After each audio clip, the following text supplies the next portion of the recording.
अस्सलाम वालेकुम व्यूवर्स, कैसे हैं आप सब। उम्मीद करती हूँ आप सब खैरियत से होंगे। आज मैं आपके साथ विंटर स्पेशल गुड़ और सूजी का हलवा बनाने की बहुत ही आसान और बेहद मज़ेदार रेसिपी शेयर करूंगी। जैसे ही सर्दियों का सीजन स्टार्ट होता है तो हमारे घरों में तरह तरह के हलवे बनना शुरू हो जाते हैं। हर हलवे का अपना जायका और अपनी लज्जत है, मगर ये वाला जो हलवा है ना, ये सब पे भारी है क्योंकि लजीज होने के साथ साथ ये बहुत ही हेल्दी भी है, क्योंकि इसमें हम चीनी की बजाय गुड़ का इस्तेमाल करते हैं। और चकवाल में तो इस हलवे को हर इवेंट, हर ओकेजन पे लाजमी बनाया जाता है, और स्पेशली ईद तो इस हलवे के बगैर बिल्कुल भी अधूरी होती है। तो चलिए फिर हम भी बनाना स्टार्ट करते हैं ये बहुत ही मज़ेदार गुड़ और सूजी का हलवा। और यहाँ पे हमेशा की तरह रेसिपी को स्टार्ट करने से पहले आपसे छोटी सी गुजारिश है कि अगर आपको मेरी ये गुड़ और सूजी के हलवे की रेसिपी अच्छी लगे तो वीडियो को लाइक और चैनल को सब्सक्राइब करना मत भूलिएगा। आपकी सपोर्ट मेरे लिए बेहद कीमती है। गुड़ और सूजी का हलवा बनाने के लिए अब सबसे पहले यहाँ पे मैंने हाफ के जी सूजी ली है। तो सूजी यहाँ पे आपने बिल्कुल बारीक वाली लेनी है, और सूजी को इस्तेमाल करने से पहले एक दफ़ा आपने अच्छे तरीके से छान लेना है। तो सूजी को छानने के बाद अब मैंने इसे एक बड़े बॉल में शामिल कर दिया है। तो अब जो सबसे पहला काम है वो आपने सूजी को भिगो के रखना है। तो अब मैं इसमें इतना पानी शामिल करूंगी कि जिसमें सूजी अच्छे तरीके से भीग जाए। और पानी शामिल करने के बाद एक दफ़ा आपने इसमें आहिस्ता से चम्मच चला के इन दोनों चीज़ों को अच्छी तरीके से मिक्स कर लेना है। और सूजी को भिगोने का काम आपने हलवा बनाने से आधा घंटा पहले करके रखना है। सूजी को भिगोने के बाद अब यहाँ पे मैंने हाफ के जी ही गुड़ लिया है। तो आपने जितनी ही सूजी की मिकदार लेनी है उतनी ही आपने गुड़ की भी मिकदार रखनी है। तो ये बिल्कुल परफेक्ट मीठा होगा, लेकिन अगर आप ज़्यादा मीठा खाने के शौकीन हैं तो फिर आप इसमें 100 ग्राम गुड़ की मिकदार ज़्यादा कर दें। अब गुड़ को भी यहाँ पे मैंने मोटा मोटा कूट लिया है, क्योंकि इसको भी हमने भिगो के रखना है ताकि ये पानी में अच्छे से डिज़ोल्व हो जाए। तो आपने इसमें भी इतना ही पानी शामिल करना है कि जिसमें गुड़ अच्छी तरीके से डूब जाए। और ये काम भी आपने हलवा बनाने से आधा घंटा पहले करके रखना है ताकि गुड़ अच्छी तरीके से डिज़ोल्व हो जाए और इसका बिल्कुल स्मूथ सा लिक्विड मिक्सचर बन जाए। सूजी और गुड़ को भिगोने के बाद अब मैं आपको घी की मिकदार बता देती हूँ। तो यहाँ पे मैंने 400 ग्राम बनास्पति घी ली है। अगर आपके पास देसी घी हो तो आप लाजमी हलवे में देसी घी का इस्तेमाल करें, लेकिन अगर आपके पास देसी घी ना हो और बनास्पति घी भी ना हो तो आप इसकी जगह कुकिंग ऑयल का भी इस्तेमाल कर सकते हैं। लेकिन मैं आपको यही रिकमेंड करूँगी कि आपने जब भी हलवा बनाना हो तो आप उसमें देसी घी या फिर बनास्पति घी का इस्तेमाल करें, क्योंकि कुकिंग ऑयल की निस्बत घी से हलवा ज़्यादा मज़ेदार बन के तैयार होता है। अब दूसरी तरफ यहाँ पे आधा घंटा हो चुका है गुड़ को पानी में भिगोए हुए। तो गुड़ पानी में अच्छे तरीके से डिज़ोल्व हो चुका है। मैंने इसको चम्मच चला के अच्छे तरीके से मिक्स कर लिया है। तो अब आपने इस गुड़ वाले पानी को अच्छे से स्टेन कर लेना है, क्योंकि गुड़ में काफ़ी ज़्यादा इम्प्योरिटीज़ होती हैं। तो इस तरीके से जब आप इस गुड़ वाले पानी को स्टेन करेंगे तो इसके अंदर जितनी भी इम्प्योरिटीज़ होंगी वो इसमें से मुकम्मल तौर पे ख़त्म हो जाएंगी। अब गुड़ को स्टेन करने के बाद यहाँ पे हमारे हलवे की सारी प्रिपरेशंस कंप्लीट हो चुकी हैं। तो अब हम अपना कुकिंग प्रोसेस स्टार्ट करते हैं। तो उसके लिए यहाँ पे मैंने एक कढ़ाई ली है, और कढ़ाई में मैं सबसे पहले घी शामिल कर दूंगी। तो यहाँ पे मैंने आपको शुरू में बताया था कि मैं इसमें 400 ग्राम घी का इस्तेमाल करूंगी। तो अभी मैं इसमें सारा घी शामिल नहीं करूंगी, बल्कि मैं इसमें सिर्फ 300 ग्राम ही घी शामिल करूंगी। तो बाद में अगर हमें ज़रूरत पड़ेगी तो हम इसमें मज़ीद घी शामिल करेंगे। अब फ्लेम को यहाँ पे आपने मीडियम ही रखना है, और घी में चम्मच चलाते हुए आपने इसे आधा मेल्ट कर लेना है। यहाँ पे आपने कभी भी फ्लेम को हाई नहीं रखना है, क्योंकि अभी हमने इसमें गुड़ वाला पानी शामिल करना है। और अगर आप घी को बहुत ज़्यादा गर्म कर देंगे तो उससे काफ़ी सारे छींटे उड़ेंगे और उससे आपका हाथ वगैरह भी जल सकता है। तो फ्लेम को मस्ट यहाँ पे आपने मीडियम ही रखना है, और घी को भी आपने आधा ही मेल्ट करना है। तो देखिए व्यूवर्स, यहाँ पे घी आधा मेल्ट हो चुका है। तो अब मैं इसमें गुड़ वाला वो शीरा शामिल कर देती हूँ जिसको स्टेन करके हमने साइड पे रखा हुआ था।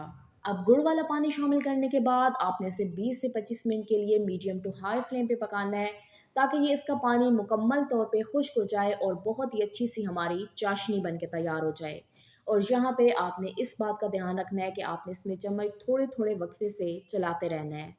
और यहाँ पे मुझसे एक स्टेप मिस हो गया था, तो आपने इसमें हाफ टी स्पून इलायची पाउडर भी शामिल करना है। और अगर आपके पास इलायची पाउडर ना हो तो आप इसमें साबुत ही इलायचियाँ शामिल कर दें, क्योंकि इलायचियाँ शामिल करने से माशाल्लाह से हलवे का जायका मज़ीद लजीज हो जाएगा। और अभी यहाँ पे आपको लग रहा होगा कि इसमें काफ़ी सारा पानी है, तो आपने परेशान बिल्कुल नहीं होना है, क्योंकि जैसे जैसे ये चाशनी पकेगी तो ये खुद ब खुद गाढ़ी होती जाएगी। और नेक्स्ट स्टेप में मैं आपको चेक भी करवाऊँगी कि जैसे-जैसे चाशनी पकती जाएगी तो ये खुद ब खुद गाढ़ी होती जाएगी।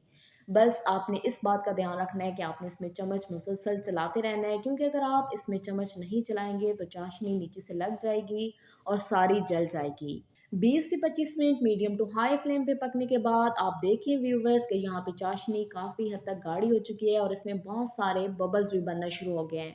तो ये इस बात की अलामत होती है कि यहाँ पे अब चाशनी हमारी तैयार होने वाली है। तो यहाँ पे अब आपने फ्लेम को लो टू मीडियम कर देना है, क्योंकि अगर आप फ्लेम को यहाँ पे हाई रखेंगे तो उससे चाशनी के जलने का खतरा होता है।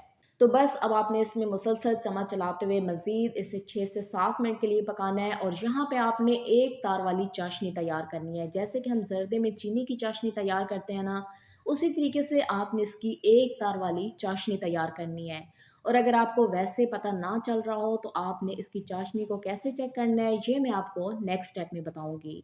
मज़ीद 6 से 7 मिनट लो मीडियम फ्लेम पे पकने के बाद आप देखिए व्यूअर्स कि यहाँ पे हमारी चाशनी मुकम्मल तौर पे तैयार हो चुकी है। अब आपने इसको चेक किस तरीके से करना है, तो आपने बॉल में थोड़ा-सा पानी लेना है और यहाँ पे आपने चाशनी के 2 से 3 कतरे इसमें शामिल करने हैं। अगर तो इसका मोती सा बन जाएगा तो उससे हमें पता चल जाएगा कि हमारी चाशनी मुकम्मल तौर पे तैयार हो चुकी है। लेकिन अगर ये चाशनी पानी के अंदर फैल जाएगी तो इससे हमें ये पता चलेगा कि चाशनी अभी मुकम्मल तौर पे तैयार नहीं है, तो आपने इसको फिर मज़ीद पकाना है जब तक कि इसका मोती सा ना बन जाए। तो यहाँ पे क्योंकि हमारी चाशनी मुकम्मल तौर पे तैयार हो चुकी है, अब यहाँ पे आपने फ्लेम को बंद कर देना है और फ्लेम को बंद करने के बाद आपने इसमें भीगी हुई सूजी शामिल कर देनी है।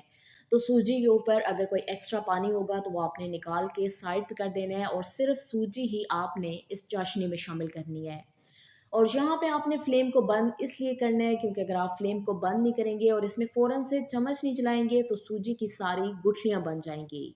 लेकिन अगर फ्लेम बंद होगा तो इसमें गुठलियाँ बिल्कुल भी नहीं बनेंगी, बल्कि आप इसको आसानी से चाशनी के साथ मिक्स कर सकेंगे। अब सूजी शामिल करने के फ़ौरन ही बाद आपने फ्लेम को भी ऑन कर देना है और चम्मच भी आपने इसमें मुसलसल चलाते रहना है ताकि ये सूजी चाशनी में अच्छी तरीके से मिक्स हो जाए। तो देखिए व्यूवर्स, यहाँ पे फ्लेम को बंद करने का ये फ़ायदा हुआ है कि इसमें सूजी की गुठलियाँ बिल्कुल भी नहीं बनी है, बल्कि ये चाशनी में अच्छी तरीके से मिक्स हो गई है। तो बस अब आपने इसमें मुसलसल चम्मच चलाते हुए इसे मीडियम फ्लेम पे अच्छे तरीके से पकाना है और आप जैसे-जैसे इसे पकाते जाएँगे, आप देखेंगे कि सूजी फ़ौरन से गाढ़ी होना शुरू हो जाएगी, क्योंकि ये जल्दी से चाशनी को अपने अंदर अब्ज़ॉर्ब कर लेती है। बस 10 से 12 मिनट के लिए आपने इसमें मुसलसल चम्मच चलाते हुए इसको ऐसे ही पकाते जाना है और यहाँ पे आपने फ्लेम को मीडियम रखना है, क्योंकि अगर आप फ्लेम को हाई रखेंगे तो यहाँ पे हलवे के नीचे लगने का बहुत ज़्यादा खतरा होता है। हमारी बहुत सी खवातीन को गुड़ और सूजी का हलवा बनाना बहुत ही मुश्किल और मेहनत तलब काम लगता है, लेकिन आज मैं आपके साथ इतना आसान और इतना परफेक्ट तरीका शेयर कर रही हूँ कि अगर आप फर्स्ट टाइम भी हलवा बनाएंगे तो आपका हलवा बिल्कुल परफेक्ट बनेगा।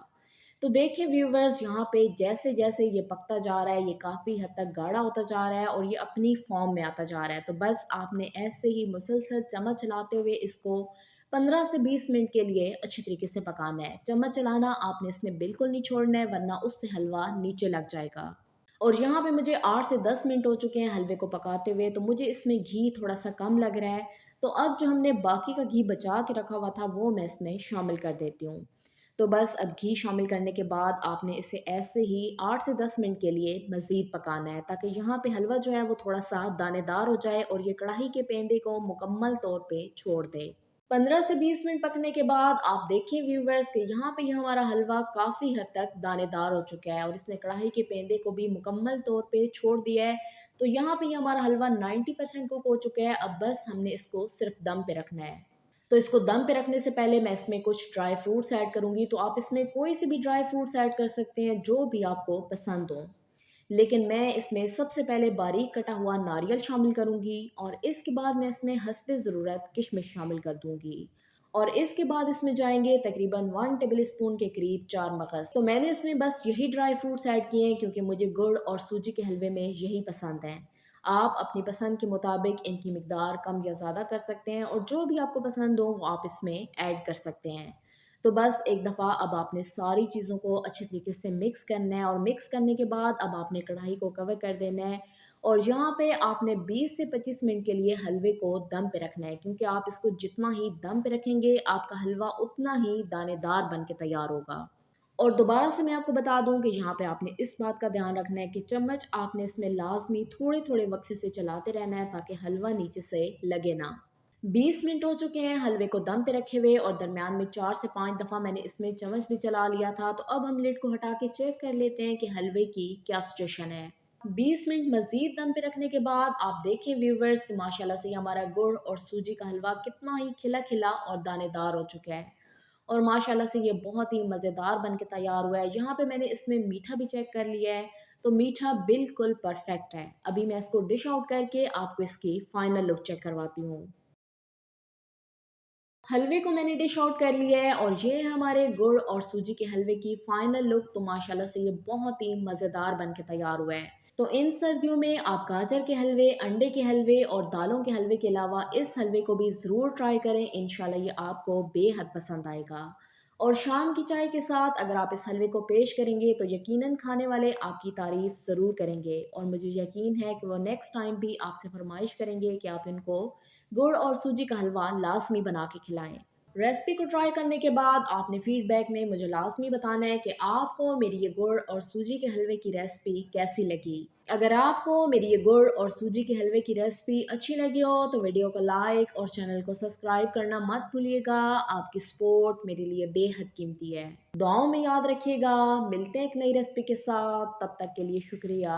अल्लाह हाफिज़।